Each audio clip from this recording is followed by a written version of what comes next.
Buonasera e ben ritrovati con l'informazione flash di New Sicilia, principali titoli del pomeriggio. In apertura il caso italo-belga, il presidente Schifani ha definito fantasiose le ricostruzioni sulle presunte pressioni al dirigente Beringheli per la revoca della concessione della spiaggia di Mondello. Il caso nasce da un audio pubblicato da Ismaele Lavardera che parla di pressioni da parte della presidenza della regione. Schifani ha replicato dicendo che l'incontro con il dirigente avvenne quando la revoca era già stata firmata, pubblicata ed efficace. A Taormina sono in corso le indagini per identificare il conducente dell'auto che avrebbe tentato di investire alcuni giovani all'uscita di una discoteca.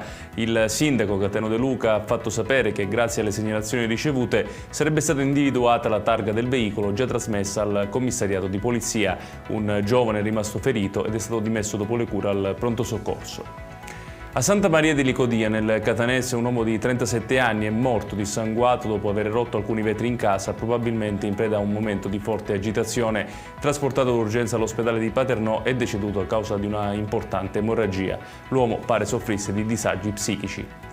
Non ce l'ha fatta, il motociclista di 19 anni è rimasto gravemente ferito in un incidente stradale avvenuto 20 giorni fa nel quartiere di San Cristoforo a Catania. Il giovane è deceduto all'ospedale Garibaldi Centro dove era ricoverato in condizioni critiche. Nonostante gli sforzi dei medici e il lungo ricovero, le sue condizioni si sono progressivamente aggravate. Chiudiamo con una notizia che arriva da Torino, dove un 26enne originario di Agrigento ha denunciato di essere stato pestato vicino al campus Einaudi. Pare che alla base dell'aggressione ci fossero le sue origini meridionali. Il giovane ha riportato una doppia frattura alla mandibola e 8 punti di sutura alla testa. Ed è tutto per questa edizione. Tutti i dettagli su queste notizie li trovate come sempre sul nostro sito www.newsicilia.it. Grazie per averci seguito e buon proseguimento di serata.